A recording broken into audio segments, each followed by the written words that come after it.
Welcome back to Breaking Chains and Building Dreams, the wrong and strong way. I am your host, JC, and today we're going deep into a journey that started in the darkest corners of my life. But first, a quick disclaimer. For legal reasons, you guys already know, some names and places in this story have been changed. Now, let's dive in.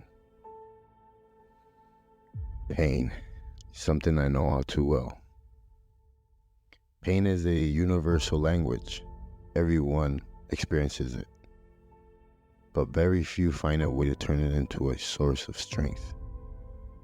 My journey is one that begins in darkness, rooted in pain, violence, and loss. But it is a journey that ultimately leads to light. What I'm about to share with you is more than just a story.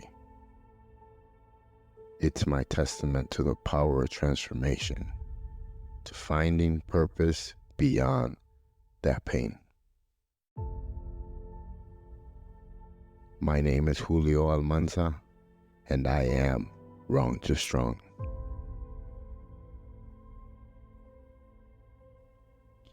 It all started in a place that was nothing short of a nightmare, a prison where every corner there was danger. Every interaction was a testament of strength or cunning. The brutality that I had experienced on the streets of Chicago didn't hold a candle to the savages inside these walls. It was a place where only the ruthless survived, and showing any sign of weakness was like a death sentence. Being in prison in Mexico was life-changing.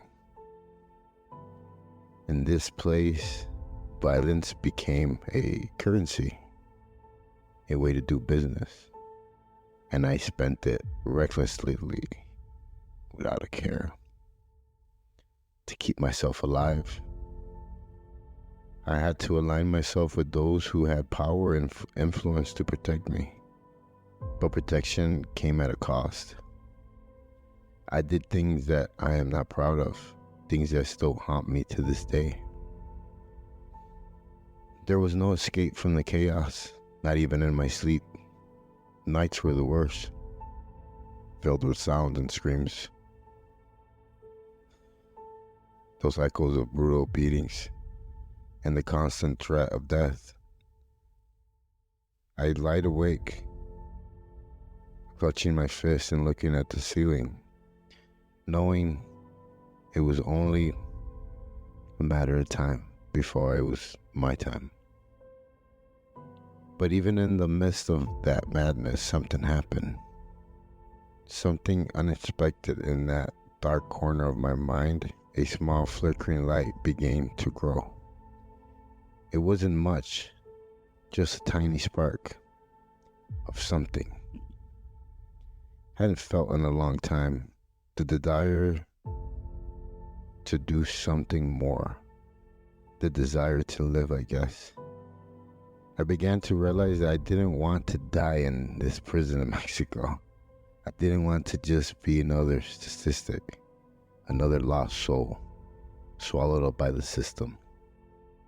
I wanted to live.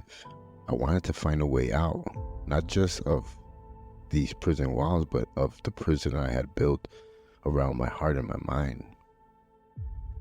It wasn't an easy thing to even realize or think about. I had spent so many years living a life of violence and hatred that I didn't know if there was anything left inside of me even worth saving. But I must say that small, slow spark, I guess, refused to die. As I started to confront those demons, I found myself slowly transforming. I began to educate myself and reading every book I could get my hands on. From philosophy to history to self-help to spiritual texts. The more I read, the more I realized how small my world had been and how limited my thinking had become. there was a whole world of ideas and possibilities that I had never considered.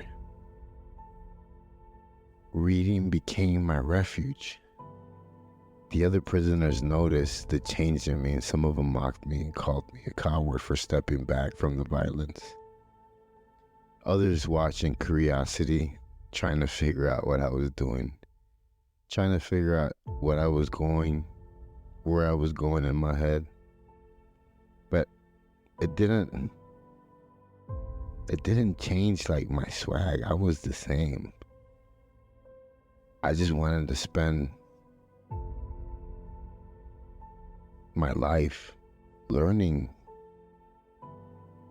I had spent too much of my life being controlled by fear and anger. I was done letting those dictate who I was or what I could be. I started to help people on the down low inside, guys who were struggling, who had given up on themselves long before they even entered the prison gates. I have this gift. I could see the pain in people. The same hopelessness that I had once consumed me. I could see it.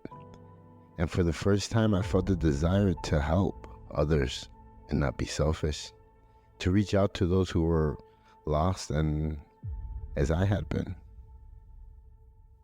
To my surprise, some of the men responded.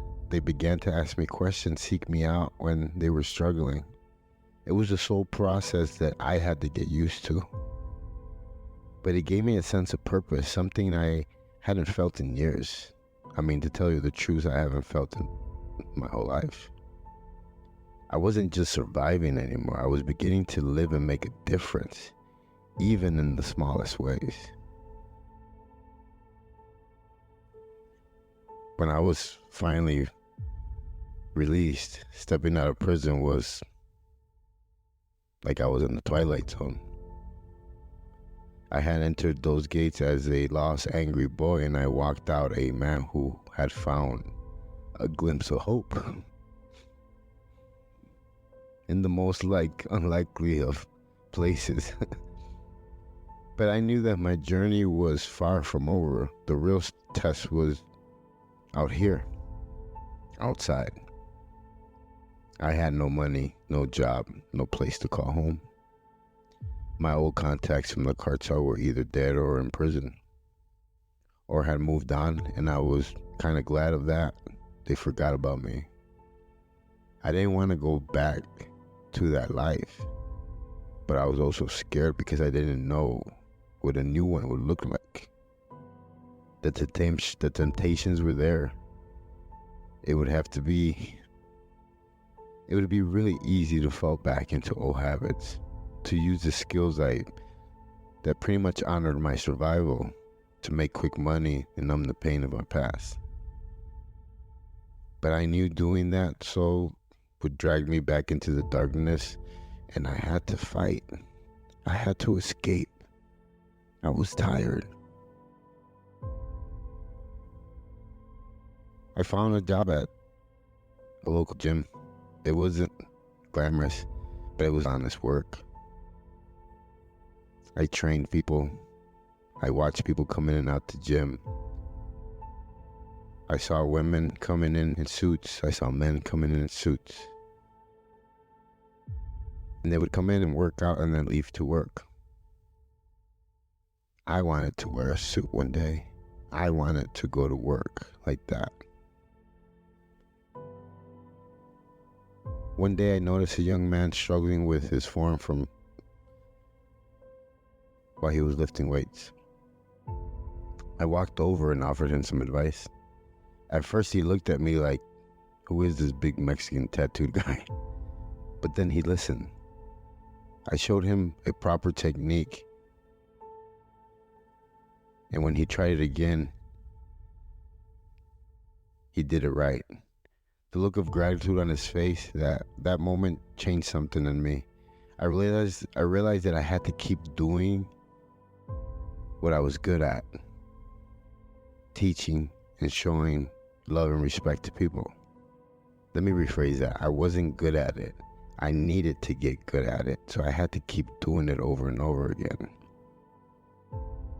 I realized that I had something valuable to offer, something that went beyond my past. I had knowledge, experience, ability to help others in a way that could make a difference in their lives.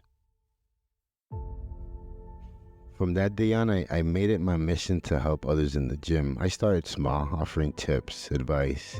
Didn't want to seem like the know-it-all. But whoever was open, before long, people were seeking me out, asking for guidance for training. I wasn't just the new trainer. I had become a mentor, a coach. And for the first time in a long time, I felt like I had found a purpose. As I continued to build relationships with the people at the gym, I realized that my journey of redemption wasn't just about changing myself. It was about helping others to change too. I wasn't just surviving anymore. I was thriving, and in doing so, I was helping others do the same. And that's just a small glimpse of my story. So that is my story of pain, survival, and ultimately transformation. There's one thing I want you to take away from this episode, is that no matter how dark your past is, no matter what you've been through, there's always a way to turn pain into power. You could create a new story for yourself just like I did. If this story resonated with you, if you are in a journey on your own, I encourage you to share this episode with someone who needs to hear it.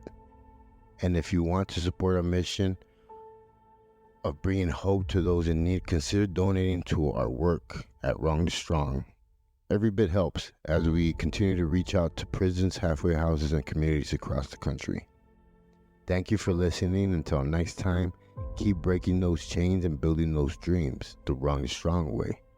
Make sure to subscribe, share the podcast, and consider donating to our mission. Your support helps us reach more people and bring hope to those who need it the most. We've got upcoming events in prisons, halfway houses, and schools across the country, and we need help to make these happen. You can find more information and ways to donate at our website at www.wrongtostrong.com.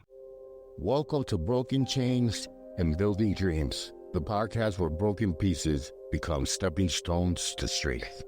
Join me, Julio Almanza, aka JC, as we explore the transformative power of resilience, redemption, and renewal.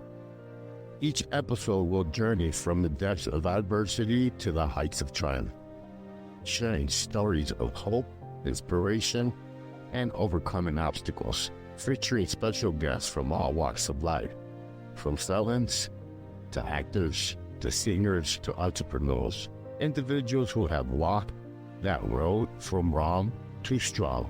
So get ready for some real conversations about family and the pursuit of purpose, and some good old war stories. So get ready, because we're breaking those chains and building those dreams one episode at a time.